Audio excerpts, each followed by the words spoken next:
प्यारे बच्चों, मैं संगीता तोमर, प्रवक्ता इतिहास, राजकीय वरिष्ठ माध्यमिक पाठशाला शिलाई, जिला सिरमौर, आप सबका हर घर पाठशाला कार्यक्रम में स्वागत करती हूँ।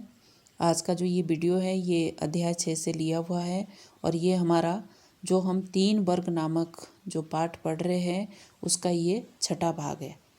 पिछले हम जो 5 भाग वो पिछली वीडियो में कवर कर चुके हैं और आज का जो ये इस वीडियो में हमारा टॉपिक रहने वाला है, ये इस चैप्टर का जो लास्ट का टॉपिक है ये उसमें से लिया हुआ है। तो हमने जो इसका जो 5वां भाग है उसमें हमने राष्ट्रीय राज्यों के बारे में टॉपिक को शुरू किया हुआ था और इसका जो राष्ट्रीय राज्यों की जो ये विशेषताएं वो यहाँ पर हम आपको बताने जा रहे हैं। लेकिन इससे पहले मैं थोड़ा सा आपको ये बताना चाहूँगी कि हमने जो पिछले वीडियो में बात की थी कि यूरोप में 16वीं शताब्दी 15वीं शताब्दी के अंत में और 16वीं शताब्दी के आरंभ में राष्ट्रीय राज्यों का गठन हुआ था। तो थोड़ा सा मैं आपको बताना चाहूँगी कि जो ये राष्ट्रीय राज्य क्या थे। तो राष्ट्रीय राज्य ऐसे राज्य थे जिसके जो नागरिक होते थे वो अपने आप को एक राष्ट्र से संबंधित समझते थे और उनकी अपनी भाषा और साहित्य होता था और उनका अपने राष्ट्र के साथ विशेष प्यार होता था और वे अपने राष्ट्र के हित के लिए सब कुछ कुर्बान करने को तैयार रहते थे। तो इस तरह से ये हमने फिर पिछले वीडियो में राष्ट्रीय राज्यों के उत्थान के कारण के बारे में पढ़ा था और आज हम इस वीडियो में राष्ट्रीय राज्यों की विशेषताओं के बारे में पढ़ेंगे कि जो ये राष्ट्रीय राज्य होते थे इसमें विशेष क्या होता था। तो सबसे पहले अगर हम इसकी विशेषताओं की बात करें तो इसमें जो राज्य जो होता था वो सर्वोच्च होता था। कहने का अभिप्राय ये है कि ऐसा विश्वास किया जाता है कि उनका जो अपना राज्य था वो सर्वोच्च है और किसी अन्य राज्य को उनके राज्य की जो प्रभुसत्ता और क्षेत्रीय अखंडता को चुनौती देने का कोई अधिकार नहीं है। और इसका जो दूसरा पॉइंट है वो है निरंकुश राजा। ऐसे राज्य में राजा ही सर्वोच्च होता है। जैसे कि हमने पीछे पढ़ा था मध्यकालीन यूरोपीय समाज में राजा तो होता था लेकिन जो वास्तविक जो शक्तियाँ वो सामंत के हाथ में होती थी। लेकिन राष्ट्रीय राज्यों में ऐसा नहीं था। राष्ट्रीय राज्य में राजा ही सर्वोच्च होता था, वही कानून का निर्माण करता था और वही उनकी व्याख्या करता था और उसके द्वारा कोई भी जो डिसीजन लिया जाता था उसको ही अंतिम माना जाता था और किसी भी व्यक्ति को उसकी आज्ञा का उल्लंघन करने का कोई भी अधिकार नहीं था। तो वास्तव में जो राजा को अच्छा लगता था उसे ही कानून समझा जाता था। और उसके बाद और शक्तिशाली सेना, जो राजा होता था वह उसको ही राज्य की सुरक्षा और उसके विस्तार के लिए वो उत्तरदायी होता था और इसके लिए वो अपने अधीन जो एक शक्तिशाली सेना का गठन करता था। और जो ये सेना होती थी ये आधुनिक शस्त्रों से लैस इसको किया जाता था। अब इसके बाद लोगों को सीमित अधिकार। जो राष्ट्रीय राज्य होते हैं इसमें व्यक्तियों को सभी प्रकार के अधिकारों से वंचित रखा जाता है। और दूसरा ऐसे जो राज्य होते जो राष्ट्रीय राज्य होते ये राजनीतिक और आर्थिक तौर पर भी निर्भर होते हैं। मतलब इनको कोई भी राजा जो होता है वो कोई भी डिसीजन ले सकता है ऐसे राज्यों में। उसके बाद लोगों पर कर। जो ये राष्ट्रीय राज्य होते हैं इसमें राजा को अधिकार होता है कि वो लोगों पर कर लगा सकता है और लोगों का भी ये कर्तव्य होता है कि वो इन करों की अदायगी समय पर करे।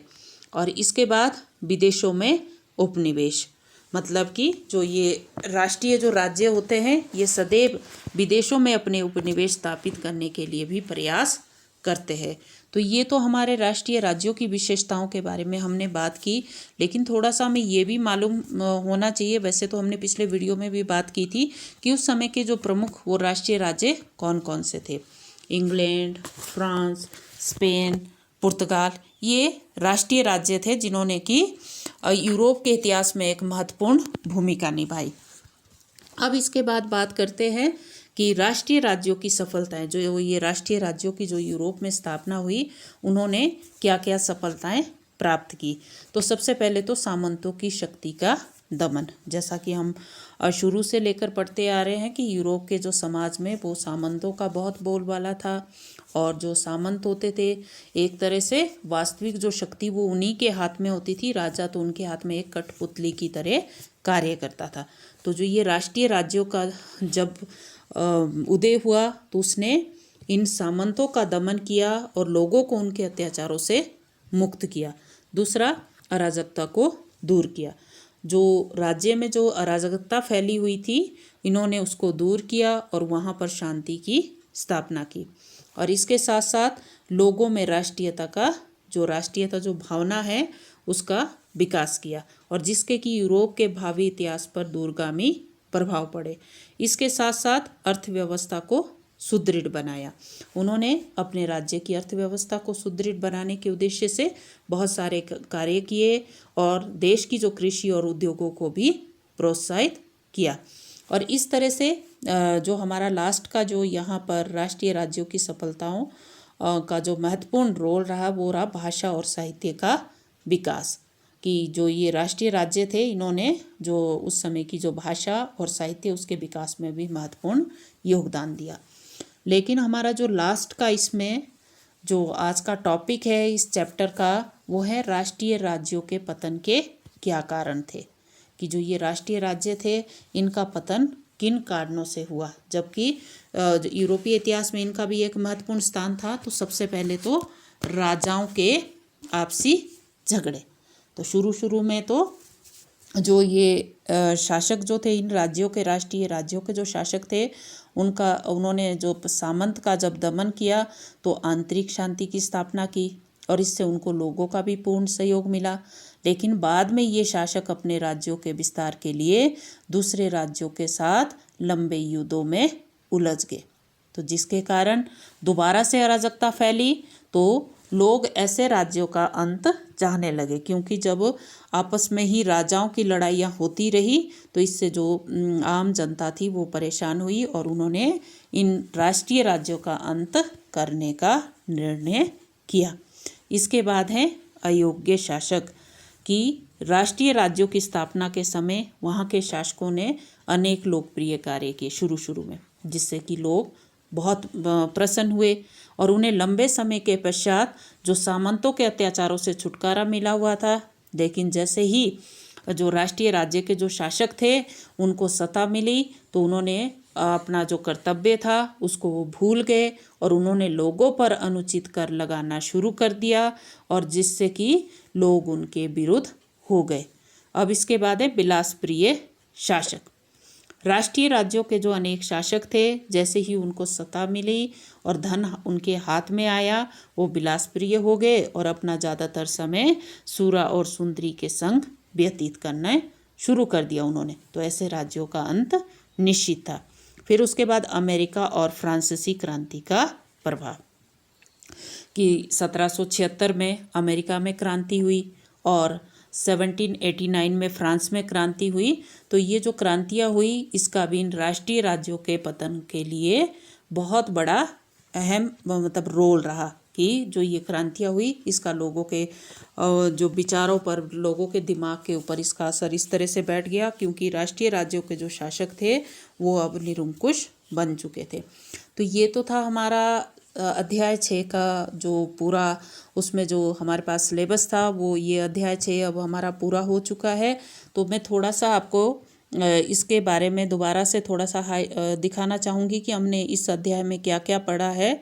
तो सबसे पहले तो हमने 3 वर्ग के बारे में पढ़ा है कि यूरोपीय समाज में जो ये 3 वर्ग थे, पादरी वर्ग, अभिजात या कुलीन वर्ग और कृषक वर्ग। फिर उसके बाद हमने सामंतवाद के बारे में पढ़ा, इसका अर्थ पढ़ा और उसके बाद इसकी विशेषताएं और इसके पतन के कारण।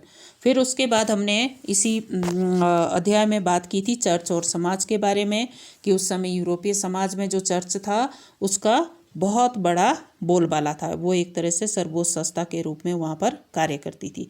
तो उसके बाद हमने नगरों के उत्थान के बारे में पढ़ा कि यूरोपीय समाज में नगरों का उत्थान हुआ तो उनका भी कहीं ना कहीं इतिहास में अपना एक महत्वपूर्ण स्थान रहा। और उसके बाद हमने जो लास्ट में बात की थी राष्ट्रीय राज्यों का गठन।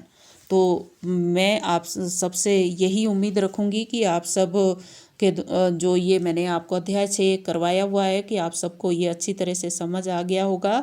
और आपको इसमें कोई भी समस्या आएगी तो आप ज़रूर मुझे कमेंट बॉक्स में या फिर अपने विषय के अध्यापक से उस समस्या का निदान कराएंगे। और साथ में आप यूट्यूब पे मेरा चैनल संगीता तोमर, उसमें से भी इन वीडियो को देख सकते हैं।